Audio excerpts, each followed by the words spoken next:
Assalamualaikum warahmatullahi wabarakatuh. Yang kami hormati Profesor Pujiono selaku dosen pengampu mata kuliah teori akuntansi serta teman-teman yang berbahagia. Di sini kami dari kelompok 2 akan mempresentasikan hasil diskusi kami mengenai perumusan teori akuntansi pendekatan tradisional. Sebelumnya, izinkan kami memperkenalkan diri terlebih dahulu. Yang pertama ada saya sendiri, Aisyah Hafsari Laksono dengan NIM 079. Lalu ada Kwinanda Bintang Azhara dengan NIM 081.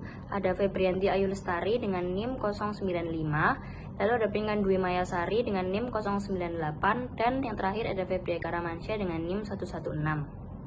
Baik, untuk materi yang pertama, yakni hakikat akuntansi. Hakikat akuntansi mencakup pandangan yang berbeda-beda, baik sebagai seni, aktivitas jasa, maupun sekumpulan teknik yang berguna dalam berbagai bidang.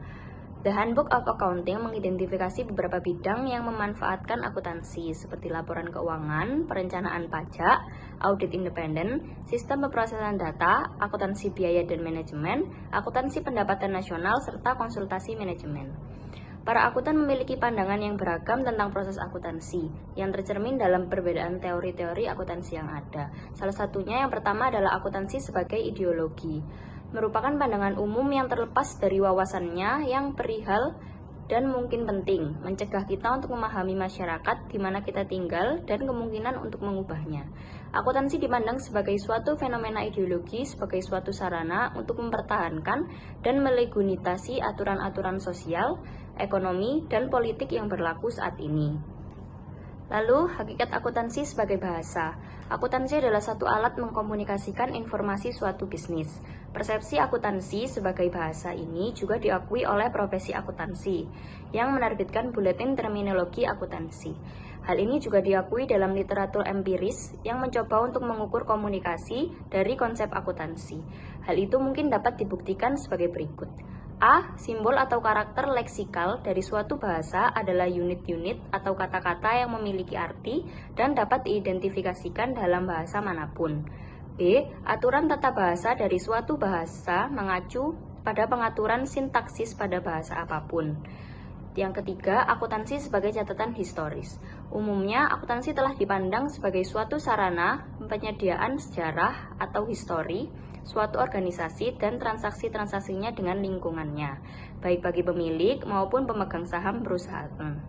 Pencatatan akuntansi menyediakan suatu sejarah kepengurusan manajer terhadap sumber daya pemilik.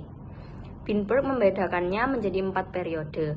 Yang pertama ada periode pemeliharaan murni, lalu periode pemeliharaan tradisional, lalu periode utilisasi aktiva, dan yang terakhir periode terbuka.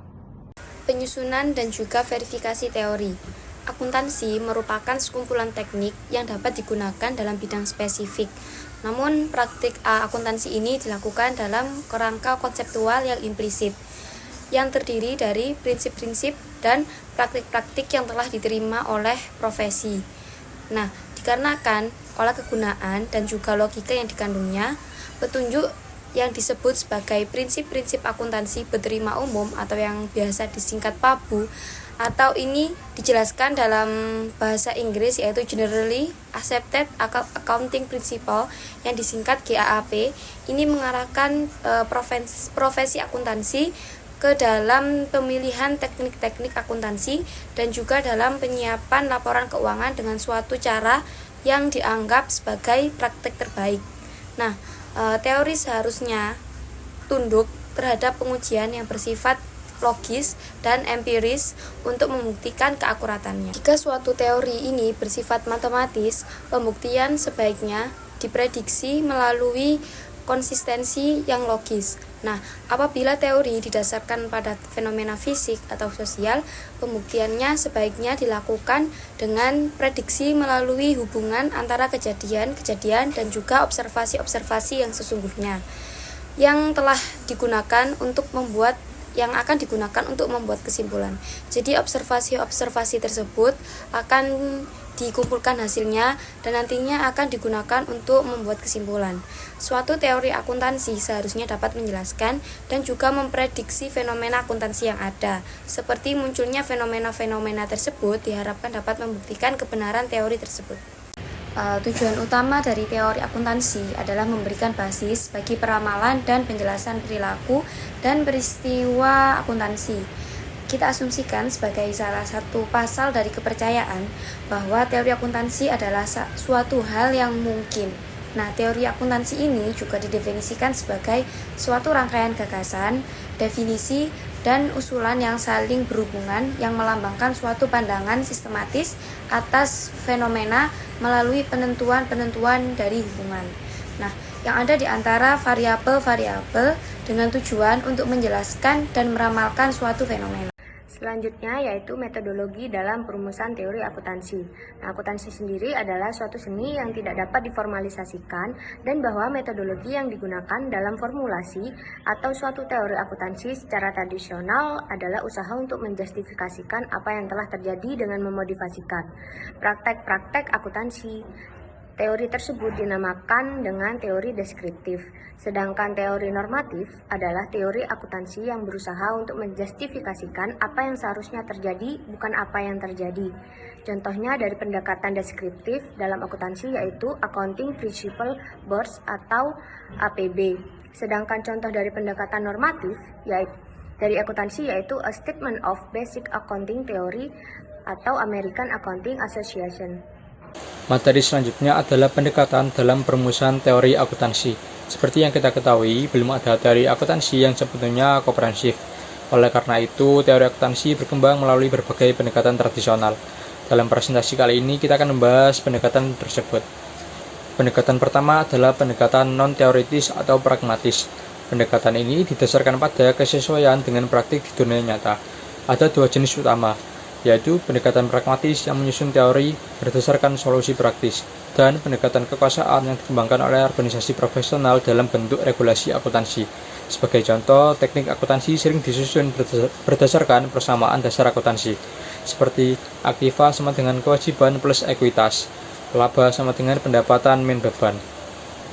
Pendekatan teoritis yang pertama adalah pendekatan deduktif. Pendekatan ini dimulai dari teori atau dalil lalu menghasilkan kesimpulan logis. Langkah-langkah dalam pendekatan deduktif meliputi 1. Menentukan tujuan laporan keuangan, 2. Memilih postulat akuntansi, 3. Mengembangkan prinsip akuntansi, 4. Menghasilkan teknik akuntansi. Pendekatan ini sering digunakan dalam menyusun standar akuntansi. Pendekatan kedua dalam teori adalah pendekatan induktif. Berbeda dengan deduktif, pendekatan ini berangkat dari observasi dan pengukuran, lalu menarik kesimpulan umum. Ada 4 tahapan utama dalam pendekatan induktif. 1. Mencatat seluruh observasi. 2. Menganalisis, mengklarifikasikan pola yang berulang. 2. Menurunkan prinsip akuntansi dan pola tersebut. 4. Menguji generalisasi yang diperoleh. Pendekatan ini sering digunakan dalam penelitian akuntansi empiris. Selanjutnya yaitu pendekatan etis. Inti dasar dari pendekatan etis adalah terdiri dari konsep kewajaran, keadilan, ekuitas, dan kenyataan. Konsep tersebut merupakan kriteria utama dari DS Code untuk perumusan teori akuntansi. Selanjutnya yaitu pendekatan sosiologi. Pendekatan sosiologi bagi perumusan teori akuntansi menekankan pengaruh sosial dari teknik akuntansi. Hal ini merupakan pendekatan etis yang berpusat pada suatu konsep dari kewajaran yang lebih luas, kesejahteraan sosial. Berdasar pada pendekatan sosiologi, prinsip atau teknik akuntansi yang ada dievaluasi untuk penerimaan dasar pengaruh laporannya terhadap seluruh kelompok dalam komunitas. Selanjutnya yaitu pendekatan ekonomi. Pendekatan ekonomi dalam merumuskan teori akuntansi menekankan pada pengendalian perilaku dari indikator-indikator makroekonomi yang dihasilkan oleh adopsi dari berbagai teknik akuntansi. Selanjutnya yaitu pendekatan selektif untuk perumusan masalah. Pendekatan selektif merupakan akibat dari berbagai usaha atau oleh individu atau profesional serta organisasi pemerintah untuk berpartisipasi dalam pematangan konsep dan prinsip dalam akuntansi. Pendekatan selektif ini telah memberikan peningkatan kepada pendekatan baru yang diperdebatkan dalam literatur yaitu pendekatan peraturan, pendekatan perilaku, serta pendekatan kejadian, prediksi, dan positif. Baik, itu saja yang dapat kami sampaikan. Kurang lebihnya mohon maaf. Terima kasih untuk waktu dan perhatiannya. Wassalamualaikum warahmatullahi wabarakatuh.